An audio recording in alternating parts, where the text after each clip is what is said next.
always look forward to an opportunity to spend some time with Congressman Adam Kinzinger. We have that opportunity right now. He's on the line. Congressman, good morning to you.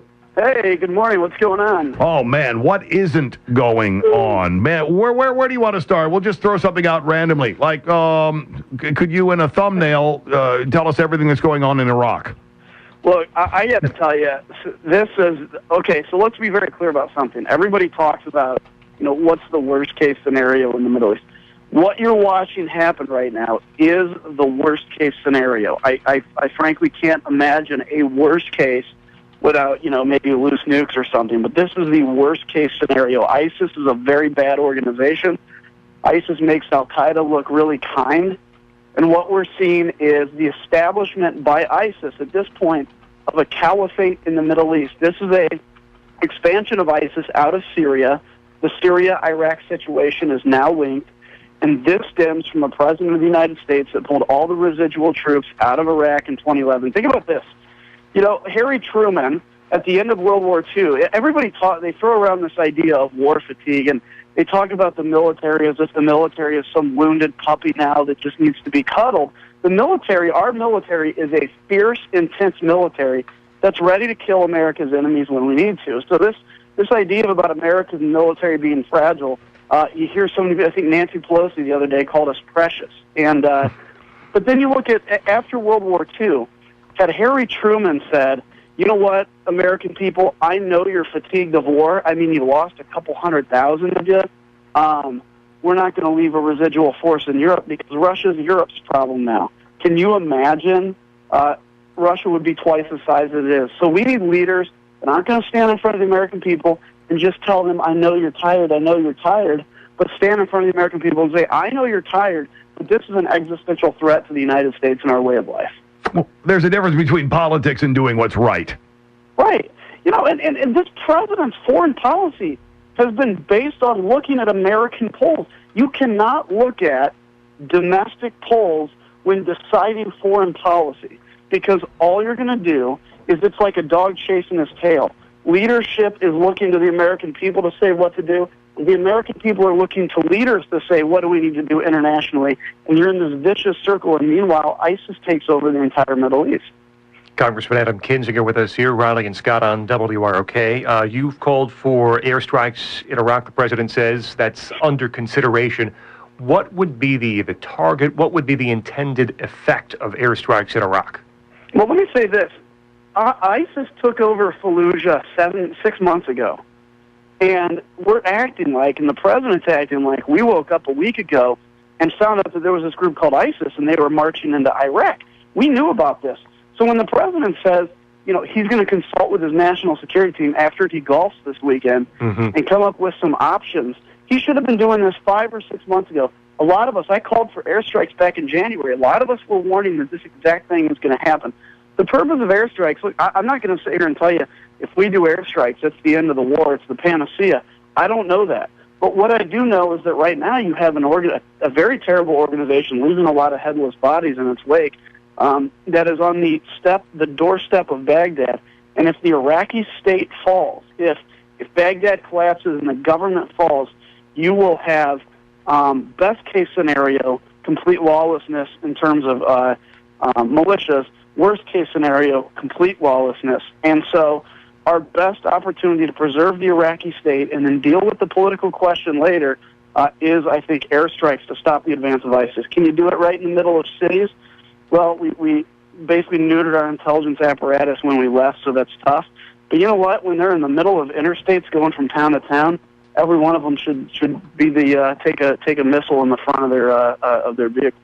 So clearly you believe that this situation could be an American security risk. If Iraq, if ISIS takes over, if Iraq basically dissolves, the government dissolves, and it becomes potentially a terrorist haven, much like Afghanistan was, where they can plot and plan and do whatever they want, and that could lead to further attacks against U.S. interests. Yeah, absolutely. I think where I'm bothered is to hear people repeat, in essence, the talking points of, this is the Middle East problem now, and this idea of let them all kill each other because it's just not our business. And that is not the heart of America. That is, so outside of even American interests, I've never known America to say, who cares if they all kill each other? I mean, we look back at Rwanda as a great time of American shame because we said there were no American interests and we let there be a genocide there. But secondly, this is of extreme American importance. I've never before imagined hearing a leader of a country or people in leadership in this country. I never could have imagined that they would say the establishment of Al-Qaeda or Al-Qaeda-related groups in Iraq would not be a threat to the United States of America. On September 11th, we got 4 airplanes with people on board that killed people at their targets because we allowed these terrorist groups to plan. ISIS has made it very clear that their final goal is the United States of America. Think about this. They call Israel the little Satan. They call America the great Satan. Who do you think they want to take more? We also know that 1 or 2 ISIS suicide bombers in Syria have been Americans with American passports. So those are clean and free passports. All they got to do is send them back into the United States. This is a real deal. And, now's not the time to be weary because history is going to judge this. And frankly, we've lost, thousands of people, and it's tragic. We've spent a lot of money, and it's tragic. But you look at the sacrifice we made in World War II, and this pales in comparison to an entire generation going to war, an entire economy going to a military economy. Yeah, and then you've got basically the administration over the weekend or going into the weekend with the, quote or paraphrase, hey, it's Iraq's problem. They're kind of on their own here. It's I don't understand it. And it's along the lines of Hillary Clinton with her, the release of 5 Taliban is Afghanistan and Pakistan's problem now. It is like the administration has completely forgotten the lessons of history. They completely forgot what happened on 9/11. It's like anybody that doesn't look like us and doesn't call themselves Americans they don't matter anymore. The interesting thing, and I think your viewers your listeners would be interested to know this, the Iraqi people are very moderate, even almost to the point of being liberal. Baghdad, for instance, there's a number of bars downtown Baghdad. Women can dress how they want. Men can dress how they want. It's a very liberal Middle Eastern society. If this goes under a caliphate, if this goes under ISIS, you have hundreds of people being executed and their heads cut off right now. You're going to take a modern society and subject it to, the rules of the Stone Age. Congressman Adam Kinzinger with us here, Illinois 16th District, Riley and Scott on WROK. So the guy that's leading ISIS, apparently we had him in Iraq. We had him in custody. We let him go. He said, "See you in New York." That was his last words to the guards there. The Bergdahl swap, we allowed 5 top Taliban guys. Let those guys go. How worried should we be about those Taliban fighters returning to the fight? Is that also the first salvo in perhaps the president's emptying of Guantanamo Bay? Yeah, I think it is. Also, keep in mind, Kerry came out today and said we might be able to build a relationship with Iran, for God's sakes. And but yeah, I think this is step 3 or 4 in the administration's complete surrender. I think Obama thinks American power is arrogance. I think he, got elected. Look, these are people that are driven by nothing short. They have known nothing in their life but politics, right? The Chicago type. These are Chicago politicians. He knows nothing but craven political power. That's why he can't govern, because everything is about attacking Republicans or making some kind of a political thing. So he is more obsessed with the fact that that the Iraq war is over, like he promised. He's going to quit the Afghanistan war. By the way, if you want to know what Afghanistan looks like in 2017, when he pulls all the troops out, we have a nice preview right now on what's going on in Iraq. And then with Guantanamo, I think that's the opening salvo. I think that's created a precedent. He's now said basically legally he has the right to do whatever he wants at Guantanamo without coming to Congress, and he very well may do it. And how long does Congress sit still and allow this to happen? Oh, we don't sit still, but here's the difficulty. What can we do? We can have hearings. Well, we're having hearings. Some of the media doesn't cover it. We can sue him in district court. So, by the way, he appoints the judges in the district court, and it takes probably 4 or 5 years for a case to get there. The real failure in this, I think some of it, lies in the Supreme Court. The Supreme Court was created in part to settle jurisdictional disputes between the legislative and the executive branch. But for the last 20 years, the Supreme Court has said any disputes they consider political and they're not going to get involved in. So it really is up to the Supreme Court to step in, but they just they've failed to do it. I mean, we can continue to do everything we can as Congress, and short of sending the Sergeant at Arms to arrest the president, which we're not going to do. It's a difficulty. Congressman Adam Kinzinger with us here, Riley and Scott on WROK. Speaking of investigations, got a late document dump on Friday regarding the IRS investigation, and now the IRS says, oops, we had a hard drive crash, and we can't find 2.5 years worth of emails between Lois Lerner and the White House and others outside the IRS. You buy that?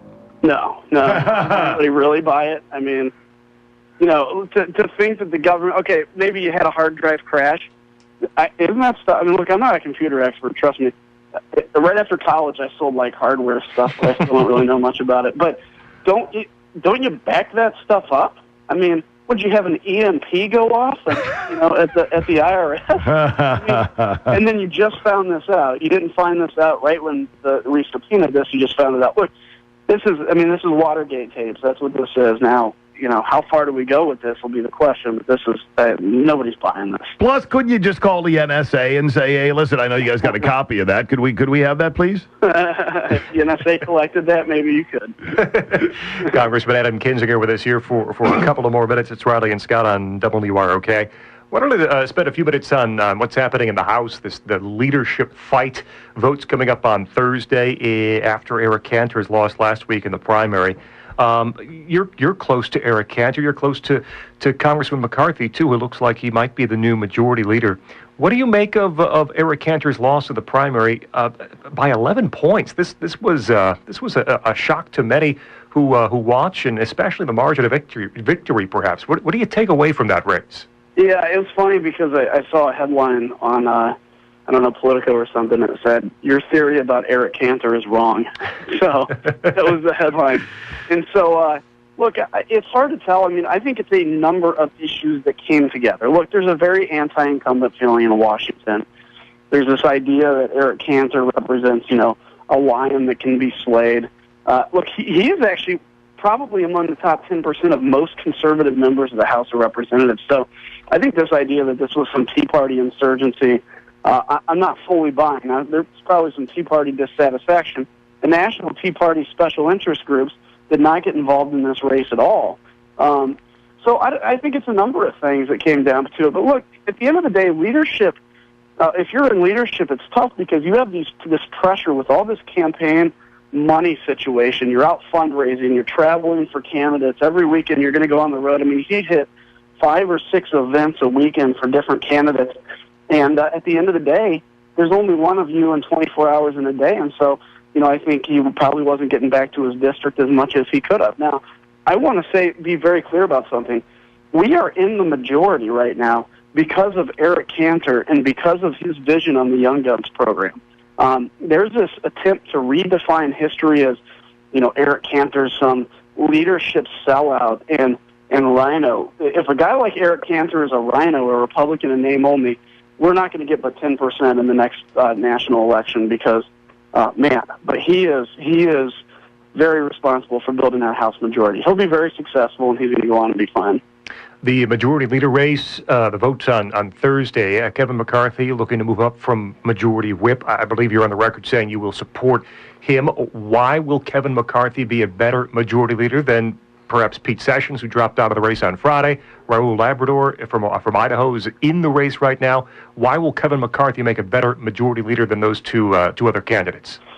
A majority leader is a team builder. The Republicans, if we can stand united, even though we don't agree on 100% of things, I mean, who does, for goodness sakes? I don't know a husband and a wife that agree on 100% of things. But if you got to build a team and bring different factions of the team together to be successful. Otherwise, we can sit around for the next couple of years and just shoot ourselves in the face, and while the Democrats run roughshod over us. If you look at Raul Labrador, and I know him well, 90% of his comments are simply attacking other Republicans, calling people sellouts, calling them anything else. And frankly, how are you going to build a team when that's been your mantra the entire time? He advocated for voting for a clean debt ceiling increase and said he was going to vote against it, but we should do it because he didn't want to go on record as voting for it, but he also knew default was very serious. So I will tell you, I don't have a whole lot of great things to say for him. I get along with him well enough as a person, but I definitely think Kevin McCarthy is the team builder here that we need. So. And quickly in the whip race, there's some Illinois intrigue. We're reading Aaron Schock, Congressman Schock, Congressman Shimkus are supporting the congressman from Louisiana, Steve Scalise, while Peter Roskim's looking to bump up from deputy to majority whip. This is a little bit of Illinois intrigue, as I said. Yeah, I mean, it's interesting. I haven't taken a position officially in the race. We'll see how this thing comes down. You know, at the end of the day, everybody has to make a decision in terms of what's the best thing for our country, what's the best thing for our party, and I think each member takes a look and analyzes that and makes their decision. Like I said, in this one, I've been very public for McCarthy. I'm not taking a public stance in the whip race. I don't see a benefit in doing it. But, you know, both are very good. Roskim and Scalise are both very good people, very capable, and I think whoever wins, we're going to be a very solid party with this. One other note, it's going to be in the mid to upper 80s around here today. Well, what is the fetid swamp known as Washington, D.C. like around this time of year? Well, I'm home right now, so I get to enjoy it. But D.C., you know it's going to be bad when you wake up at 8 o'clock, you're walking into work, and you're already sweating, and it's 100% humidity. It's a stifling nightmare sometimes in the summer, but I will never complain because the winter is far worse. Good point. Congressman, as always, thanks a lot for your time. Yeah, of course, guys. Thanks.